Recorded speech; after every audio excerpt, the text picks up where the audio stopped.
It is a packed garage in here, but we got some Evo work to do today.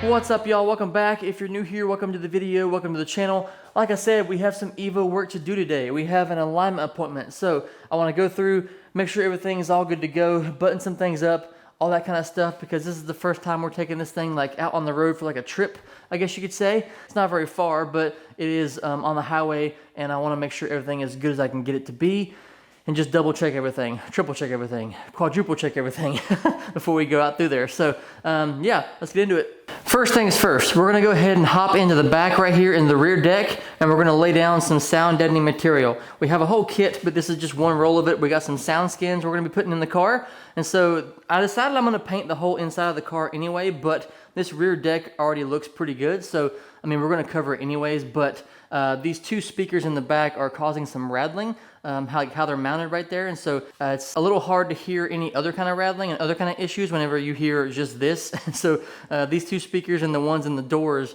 have been rattling quite a bit. So I want to get that taken care of. So yeah, we'll go ahead and pop in there and knock this thing out. Okay, so I just went through and put in the rear deck, and I marked where the little like plastic push rivets or whatever you want to call them go in to lock that part down, so we don't cover those up. Sure, I could poke them out, but I'd rather just not cover them up if I can, you know what I mean? Yeah, let's get out the roll of material and we'll start laying this stuff down. Should be pretty simple and pretty straightforward. So let me get my little roller and all that good stuff, and we should be good to go. I have put this stuff in a car a long time ago, and we did it by hand, and that was pretty rough on the old fingies. And so we have this, I probably can't show you on this side. Let me come over here. We have this little roller here that will make this job a lot easier. One thing about it, having this truck bed in the garage, is it makes for a good workbench, I guess. If you guys missed the last video, I'll link that up top. We started on the Drift Tacoma, quote unquote, as I'm calling it, and obviously removing the bed and getting that prepared for some body work that we had done. But yeah, I'm excited about that project, and I hope you guys are too. So after this video, you guys can go check out that one. Now, so it is in sections, maybe. How is this ran? Two big chunks here. I'm not gonna lay it all in one piece on there, so I'm just gonna cut it right here where this is already got a slit in it. That makes it easier for me. And I don't mind if I cut into the bed because we're taking off all this bed liner anyway. That's the sticky goop right there. You don't wanna get that stuff on your clothes, that's for sure. I had a pair of shorts. The last time I did this a long time ago, I accidentally sat in some of that and it absolutely ruined the pair of shorts I had.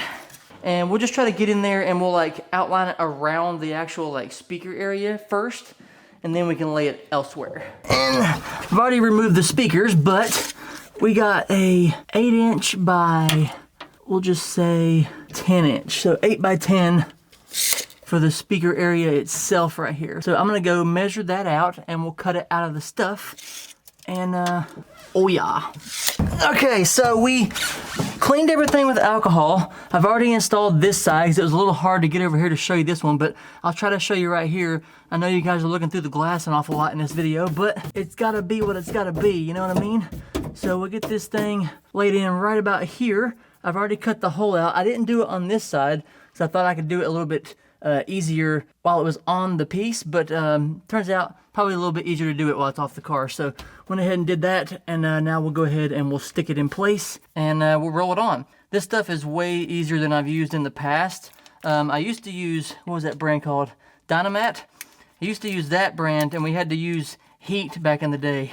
You had to heat it up and you're in the car with a hairdryer and pressing it all around and all that stuff. It was very difficult, but this stuff is super easy. And you just stick it on, line it up how you want it. Boom, I think that will work right about there.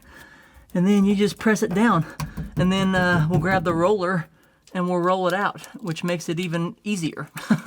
And we're just trying to get it in all the creases, make sure it's all stuck down, all the air bubbles, yada yada.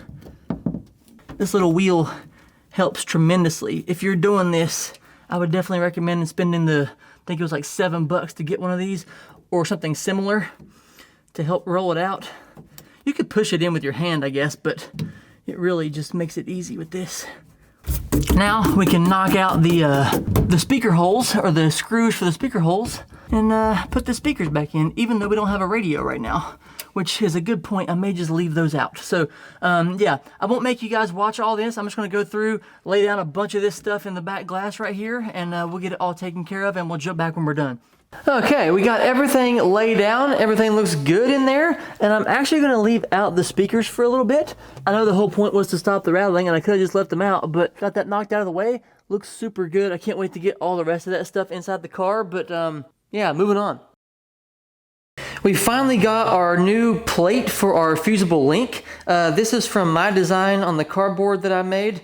Kind of traced it out, kind of got it how I wanted it, and we sent it off to Send Cut Send, and now we have the plates here. And obviously you can tell this is not going to just go in the car like that, so we're going to bend this thing and get it to fit into the car nice and clean. I don't really have a way to bend those things except for like a 2x4 and a mallet, so we're going to give it a whirl and see what we can do. All right, we got these little clamps here, so we're going to clamp this thing down. I had it bent to where like right on like the edges, so like the flat part is where it needs to bend on both ends. So I'm just going to clamp it, and yeah, we'll start giving it some wax here.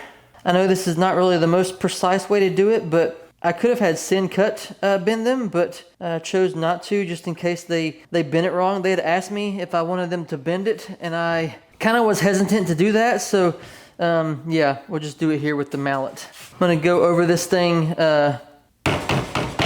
super slow, and we'll just keep working the bend.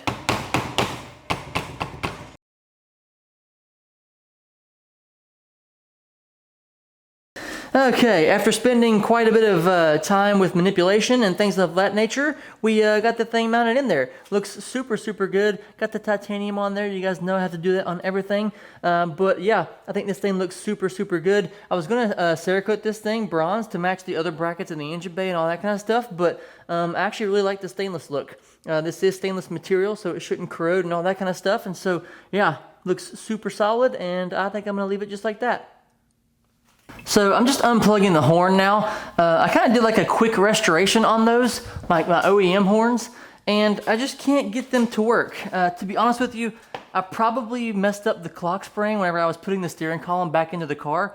I had the steering wheel locked and all that stuff, but we did wrestle around with it quite a bit, so I had to go through, I've checked the fuses, I've checked the relays, but yeah, I guess I'll have to figure that out later. I was going to try to go get the car inspected while I was out driving it around and stuff like that, so I could go ahead and get that taken care of. But yeah, I guess we'll have to wait until we can either fix these horns, get some new horns, and or hardwire a horn in, because I cannot get these things to make sound. Yeah, moving on, I guess. All right, next up, I would like to replace this hood insulator that goes on the underside of the hood. I'm not going to run the actual insulation part, but I am going to run this vent. Mine was damaged, and so I wanted to get a new one of those, and so yeah, we'll pop this on there and see how it looks. Oh yeah, that looks much, much better. Like I said, I'm not going to run that insulator, but I may put some of that gold heat tape on it at some point. We're going to repaint this whole underside of the hood when we go to paint the car and all that, so I'll decide then. But for now, that'll be on here, and we'll stop water and stuff like that from getting down directly onto the motor through the little hood vent here. So yeah, and of course, there's the titanium. Okay, next up, before we go taking this thing to the alignment appointment, I would like to bleed the coolant system one more time. We've been driving it for a while. We're at about 69 miles. And so, yeah, I just want to bleed it one more time just to make sure everything's good to go. It seems fine or whatever. So I'm just wanting to do it one more time just to make sure there's no more bubbles in the system, all that kind of stuff. So let's bleed some coolant.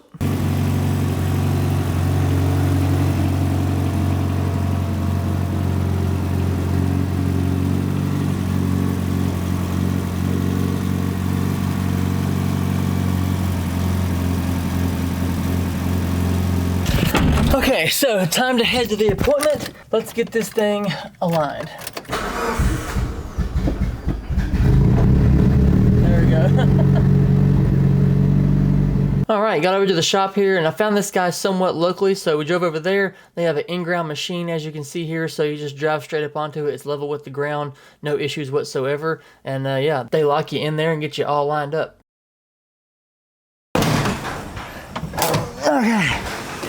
We made it back. The alignment actually wasn't too far off from what I had it, which is actually pretty surprising considering I'd done that with my eye. But we got the car all aligned. It's like OEM plus sort of thing.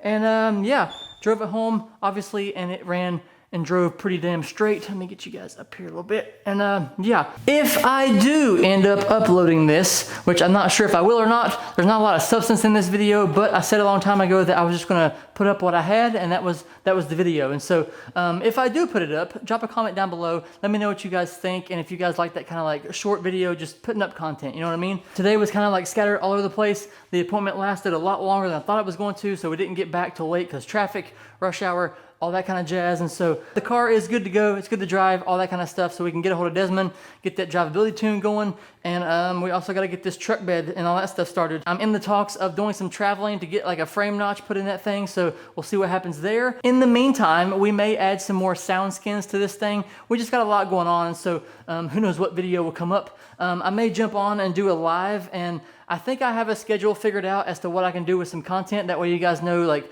Mondays are this kind of video, Tuesdays are that kind of video, so on and so on. And so I may do a live, hop on there and see if you guys are into that kind of thing. Yeah, thanks for watching. I know this is all over the place, but I do appreciate it very much as always. Drop a comment down below. Let me know what you guys think, and I will see you in the next one. Bye.